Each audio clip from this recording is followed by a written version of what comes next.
I want to talk about what the FBI calls a 302 document. You see, I had the pleasure of meeting an FBI agent one time. That wasn't any sort of case-related scenario. You just bump into him as you do when you're working in media in New York City. You meet a lot of strange bedfellows. I remember one time I was in Brooklyn at some housewarming party, and a UN policy advisor I knew busted out a whole slew of cocaine vials. And right when that occurred, I thought, well, I think it's leave o'clock. I say this just because you happen to bump into strange characters. And this evening, I was asking this FBI agent about the Comey memos. You see, I was really curious about why James Comey was taking so many memos. Like, why had he written down his conversations with Trump?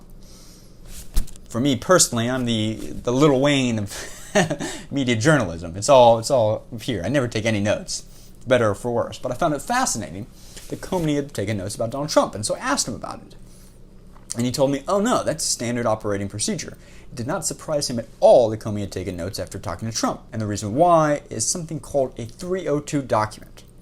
You see, if you ever have the opportunity of being interviewed by the FBI, and I hope you are innocent. In fact, I'm sure you were innocent if you're ever interviewed by the FBI.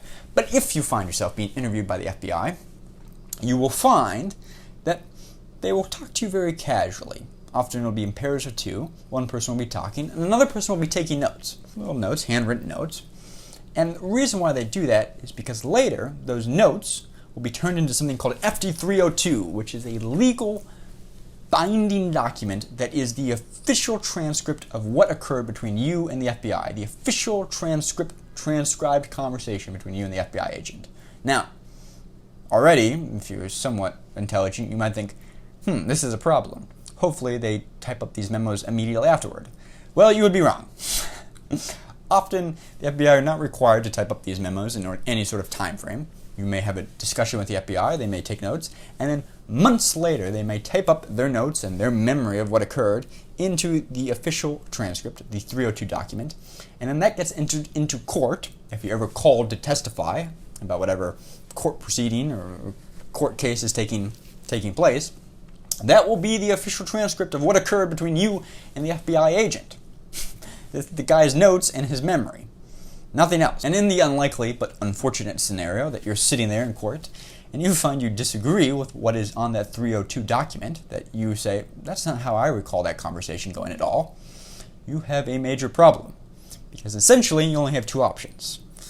You can say, no, I'm contradicting what's in that 302 document, in which case you're essentially committing perjury, and the prosecutor will make you aware that that is a felony charge to perjure yourself. You're basically saying, no, I'm disagreeing with the official FBI legally binding document.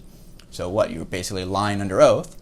Or your other option is to say, oh, no, I was making that up when I talked to the FBI agents, but now I'm telling the truth. Also a felony charge to give false statements to a federal officer.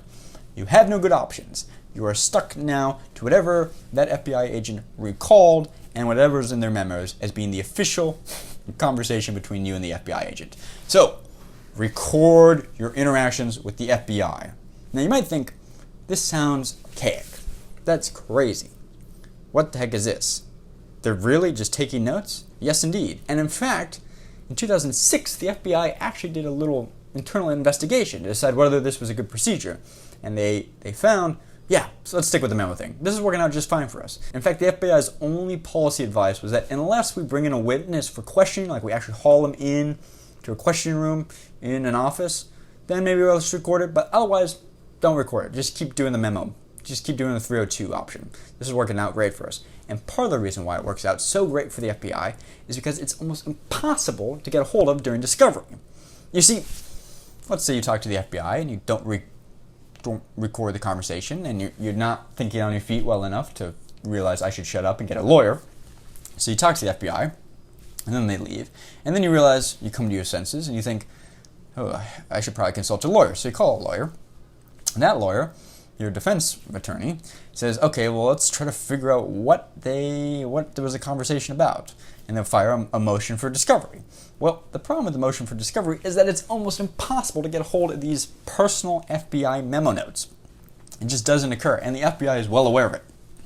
It works to their advantage. So often, the defendant or when you're in court, the first time you're ever presented with those memo notes is when you see it in the new legally binding 302 document. And then once again, you're in that catch-22. You either perjure yourself on the stand, saying you disagree with the 302 document, or you give yourself a felony charge for saying, no, I was incorrect and made false statements to a federal officer at the time. Whoops, that's another felony charge. Not so good. So hopefully, you never have to find yourself in the situation where you're talking with an FBI agent. But if you do, remember, they're going to be taking notes to record the conversation because you don't want to wind up on the other side of a 302 document. And I don't think very many people know about this.